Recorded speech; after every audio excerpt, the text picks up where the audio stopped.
जय हिंद मित्रांनो, मी राठोड सर पुन्हा एकदा आपलं सर्वांचे स्वागत करतो आपल्या यूट्यूब चॅनलवरती।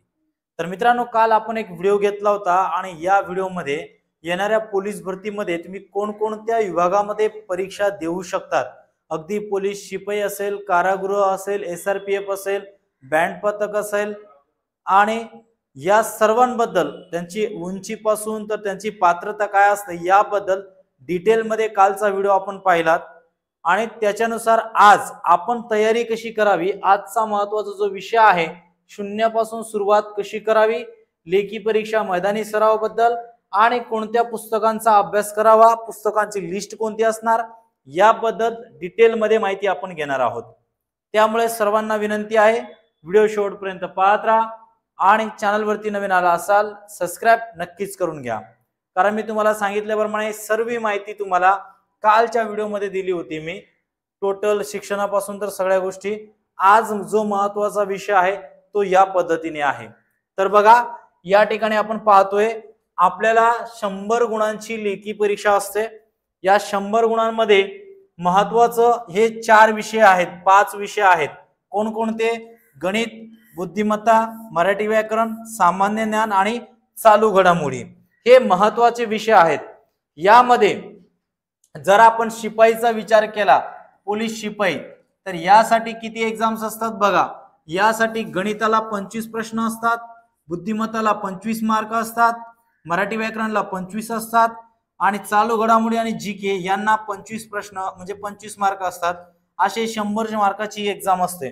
परंतु काही वेळा आपल्याला 25-25 चा पॅटर्न नसतो। तर कधी कसा पॅटर्न असतो? हे 3 विषय मिळून 50 मार्कापर्यंत असतात आणि हे 2 विषय मिळून 50 मार्काला असतात। असे 100 मार्काची एक्झाम होते। ठीक आहे, याच्यामध्ये काही बदल असू शकतो। तुम्हाला गणित, बुद्धिमत्ता, मराठी व्याकरण, सामान्य ज्ञान आहे, जे जनरल नॉलेज आहे, हे जे 4 चॅप्टर आहे ना मित्रांनो, हे जवळपास 70 ते 80 प्रश्न याच्यावरती असतात आणि या गोष्टीकडे मुलं दुर्लक्ष करतात। त्यामुळे हे बेस, माणसाचा जोपर्यंत बेस पक्का होणार नाही तोपर्यंत तो काहीच करू शकत नाही। त्यामुळे हा बेस या 3 विषयाचा तुम्हाला पक्का करायचा आहे, लक्षात घ्या। यासाठी तुम्हाला गणित बेसिक पासून तर ऍडव्हान्स सर्व यायला पाहिजे। गणित शिकत असताना एक गोष्ट करायची, लगेच घाई गडबड करायची नाही। गणित शिकत असताना बेसिक कंप्लीट करून घ्यायचं। गुणाकार, भागाकार, बेरीज, वजाबाकी हे जे बेसिक घटक आहेत फास्ट मध्ये आणि लवकरात लवकर कसं कव्हर होईल यासाठी पहिले बेसिक शिकून घ्यायचं। बेसिक शिकल्यानंतर हळूहळू प्रश्नपत्रिकेतील प्रश्नांचा अभ्यास करायचा आणि नंतर चॅप्टर वाईज एक एक चॅप्टर वाईज तुम्ही अभ्यास करू शकतात। अशा पद्धतीने गणिताची तयारी करायची। बुद्धिमत्ताची पण सेम तयारी अशीच करावी लागते तुम्हाला। याचा बेस गरजेचा आहे, कारण मुलं काय करतात, डायरेक्ट ऍडव्हान्स लेवलने तयारी करतात पण यांचं बेसिकच करत नाही आणि बेसिक केअर करत नसल्यामुळे त्यांचा परफॉर्मन्स किंवा पेपरमध्ये प्रगती होत नाही। त्यामुळे ते 3 विषय आहेत ना, जे सर्व विषय आहेत यांचा बेस 70 ते 80% बेस वरती असतो, लक्षात घ्या। 20% जे आहे उरलेले 30 ते 20% चालू घडामोडीचे प्रश्न असतात, थोडंफार चेंज होत राहतात, त्याच्यामध्ये बदल होऊ शकतो। पण हे जे बेस प्रश्न आहे ना, इतिहास बदलत नाही, लक्षात घ्या। भूगोल असेल, इतिहास असेल, राज्यघटना असेल, विज्ञान असेल, पंचायत राज असेल, अर्थशास्त्र असेल, हे न बदलणारा विषय आहे। ठीक आहे, त्यामुळे यांचा बेस तुम्हाला सर्व कव्हर करायचंच आहे, त्याच्याशिवाय तुम्ही पुढे जाऊ शकत नाही। आलं लक्षात? त्याच्यानंतर बघा, आता हे झालं शिपाई पदासाठी। तुम्ही जर चालक या पदासाठी जर अप्लाय करत असाल तर हे सर्व विषय आहे, याच्यामध्ये फक्त ऍड कोणता विषय आहे तो ड्रायव्हिंग स्किल वरती। ठीक आहे, ड्रायव्हिंग, आता तुम्ही ज्या डिपार्टमेंट मध्ये फॉर्म भरणार आहे त्या डिपार्टमेंट संबंधित तुम्हाला माहितीच पाहिजे आणि त्या डिपार्टमेंट संबंधित 10 ते 20 प्रश्न आपल्याला असतातच। मग ते चालक असेल, SRPF असेल किंवा कारागृह असेल, या तिघांसाठी तुम्हाला या पद्धतीने करावंच लागणार आहे, याला पर्याय नाहीये। ठीक आहे, अशा पद्धतीने। आता बघा, महत्वाचा घटक तुम्हाला सांगतो मी, पुढे बघूया। तर बघा, अभ्यास करण्याची स्ट्रॅटेजी काय असली पाहिजे, कसं तुम्ही अभ्यास केला पाहिजे। बघा, सर्वात आधी मी काय सांगतोय तुम्हाला, प्रश्न संच, मागील प्रश्न संच, मागच्या वर्षात जो काही प्रश्न संच आहे त्या प्रश्नसंचांचा तुम्हाला जास्तीत जास्त अभ्यास करायचे। कमीत कमी एक सराव पेपर दररोज तुमचा सुटला पाहिजे, या गोष्टीकडे लक्ष द्यायचं आहे। सोबतच तुम्हाला मागच्या वर्षाच्या ज्या प्रश्नपत्रिका आहेत यांचा बारकाईने अभ्यास करायचा आहे।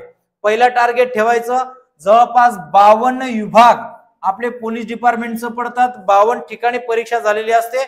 या ज्या प्रश्नपत्रिका आहेत त्या कशा पण करून तुम्हाला अवेलेबल करायचं आहे आणि त्याच्यानंतर या प्रश्नपत्रिकांचा तुम्हाला काय करायचं आहे, अभ्यास करायचा आहे।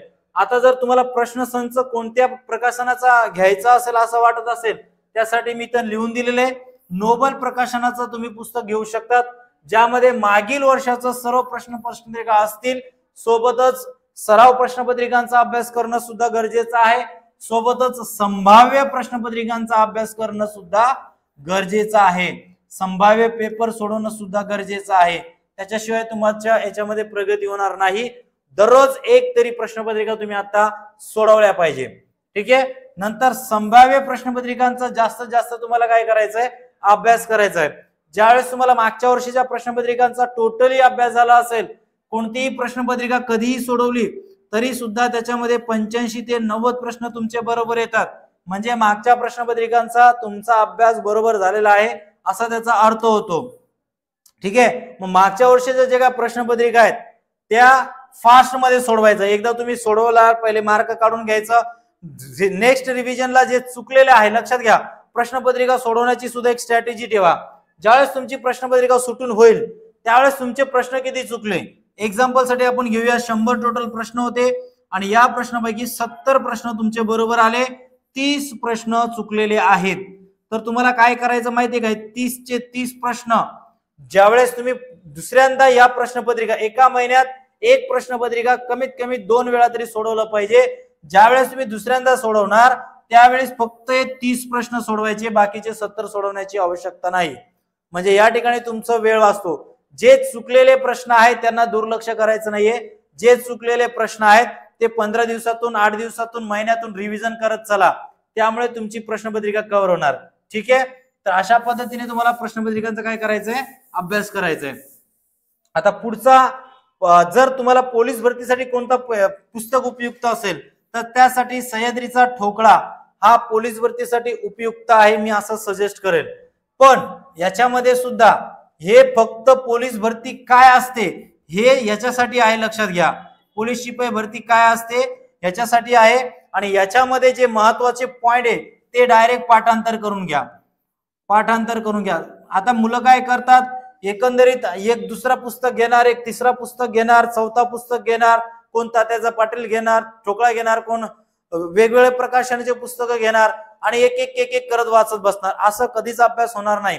तुम्हाला अभ्यास करायचंय, तुम्हाला मार्क वाढवायचंय, शिकवलेलं किंवा अभ्यास केलेलं लक्षात राहत नाही, त्यासाठी एक टार्गेट ठेवायचंय। समजा तुम्ही सह्याद्रीचा ठोकळा घेतला, या ठोकळामधले पहिले 20 पेज घ्यायचंय किंवा एक टॉपिक कोणता पण घ्या, हे जे 20 पेज घेतले, हे 20 पेज जोपर्यंत संपूर्णपणे क्लिअर होते तोपर्यंत पुढे जायचं नाही।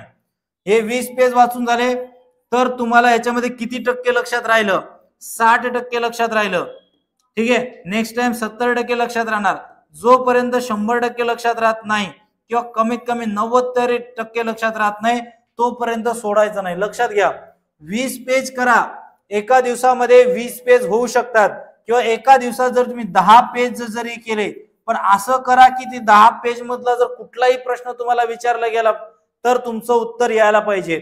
हळूहळू 10 ने सुरुवात करा, नंतर याच्यामध्ये वाढवा, 20 करा, 20 च्या नंतर 30 करा, 30 च्या नंतर 40, असं करत करत दिवसाला 50 पेज जरी तुम्ही केलं तरी सुद्धा तुम्हाला 90 मार्क घेण्यापासून कोणी अडवू शकत नाही। अभ्यास असा करायचा असतो, जे करताय ते परफेक्ट करा, 20, 30, 50 पेज असे करा की त्याच्यातला कोणताही प्रश्न तुम्हाला विचारला तरी तुम्हाला उत्तर यायला पाहिजे। त्याच्यानंतर महत्वाचा पुढचा पुस्तक आहे गणित बुद्धिमत्ता, यासाठी कोणता पुस्तक यूज करू शकतात, सतीश वशे यांचा पुस्तक यूज करू शकतात। आता हे पुस्तक कशासाठी यूज करायचं बघा, ज्यावेळेस तुमचा चांगला अभ्यास झालेला असेल, तुम्हाला म्हणणार नाही की गणित बुद्धिमत्ता टॉपिक वाईज रिवाइज करा म्हणून, नाही।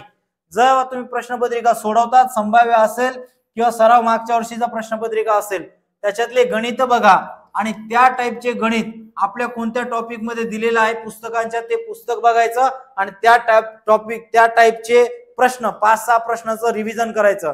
त्यासाठी तुम्हाला मार्गदर्शक म्हणून गणित बुद्धिमत्तासाठी सतीश वशे सरांचं पुस्तक फायदेशीर ठरणार आहे। त्याच्यानंतर मराठी व्याकरणासाठी बघा बाळासाहेब शिंदे या सरांचं पुस्तक तुम्ही वाचू शकतात। अभ्यासासाठी स्पेअर साठी ठेवा आणि एक लक्षात ठेवा, हे पुस्तक वाचत असताना मराठी व्याकरणाचे एक लक्षात ठेवा 50% हे जे प्रश्न असतात हे प्रश्न असतात पुस्तकं आणि लेखकांचे नाव, त्याच्यानंतर म्हणी, वाक्प्रचार, समूह शब्दातील एक शब्द, अनेक शब्दांबद्दल एक शब्द म्हणजे शब्द, त्याच्यानंतर जे लेखक वगैरे असतात त्यांचे पुस्तकं वगैरे असतात, त्याच्यानंतर समानार्थी शब्द, विरुद्धार्थी शब्द, याच्यावरती जवळपास 50% सिलेबस अवलंबून असतो। म्हणून तुम्ही ते अगोदर पाठांतर करायला घ्या, नंतर एक टॉपिकचा तुम्ही याच्यावरती अभ्यास करू शकतात। त्याच्यानंतर पुढचा पुस्तक असतो आपला सामान्य ज्ञान। फक्त मुलांचे असाच प्रश्न तर सर आमचे जीके मध्ये मार्क जातात, बघा जीके मध्ये मार्क जात असेल तुमच्याकडे एक सह्याद्रीचा ठोकळा आहे आणि सोबत जीके साठी नोबल प्रकाशनाचं एक पुस्तक आहे फक्त सामान्य ज्ञानसाठी, तरी सुद्धा चालून जाईल। एवढेच पुस्तकं घ्यायचे आणि एवढ्याच वरती अभ्यास करायचा, अनेक पुस्तकं घ्यायचं नाही, एकच पुस्तक घ्या आणि त्याच्यावरती परफेक्ट अभ्यास करा। जर तुम्ही या पद्धतीने अभ्यास केलात, लक्षात ठेवा पोलीस जर तुम्हाला व्हायचं आहे कमीत कमी दिवसातून 4 ते 6 तास तुम्हाला अभ्यास करावा लागेल, तेव्हाच तुम्ही पोलीस होऊ शकतात। लक्षात घ्या 4 ते 6 तास अभ्यास करावा लागेल। या असा जर नियोजन केला तर तुम्ही 100% यशस्वी व्हाल। बाकी आज या ठिकाणी आपण थांबणार आहोत। आय होप तुम्हाला सगळ्या प्रश्नांची उत्तरे मिळून गेली असतील। आता तुम्हाला एक गोष्ट सांगेल, ज्या विद्यार्थ्यांना पोलीस भरतीची तयारी करायची ऑनलाईन पद्धतीने, जे मुलं घरी राहून पोलीस भरतीची तयारी करत आहेत त्यांच्यासाठी फक्त 150 रुपयामध्ये प्रति महिना एवढं तुम्ही भरून ऑनलाईन बॅचेस जॉईन करू शकतात, ज्यामध्ये तुम्हाला सर्व विषयांचं लेक्चर होणार आहे। सोबतच प्रत्येक आठवड्याला तुम्हाला 100 प्रश्न पत्रिका 100 मार्काचा पेपर मिळणार आहे, त्यामुळे ही बॅच जॉईन करायला विसरू नका। तसेच तुम्हाला ऑफलाईन पद्धतीने जर क्लास जॉईन करायचे असतील तर उमंग करिअर अकॅडमी ठाणे या ठिकाणी नक्कीच व्हिजिट द्या। स्क्रीनवरती जो नंबर दिसतोय त्या नंबरवरती संपर्क साधायचा आहे। आणि ज्या विद्यार्थ्यांना ग्राउंडची घरी राहून तयारी करायची आहे त्यांच्यासाठी आपण व्हॉट्सअप ग्रुप बनवलेला आहे, डिस्क्रिप्शन बॉक्स मध्ये त्याची लिंक दिली आहे, जॉईन करा आणि येणाऱ्या पोलीस भरतीची तयारी करा। आणि मित्रांनो सर्वांना एक रिक्वेस्ट असेल, व्हिडिओ आवडला असेल आपल्या मित्रांमध्ये नक्की शेअर करा। चला तर मित्रांनो पुढच्या व्हिडिओमध्ये भेटूया, तोपर्यंत जय हिंद।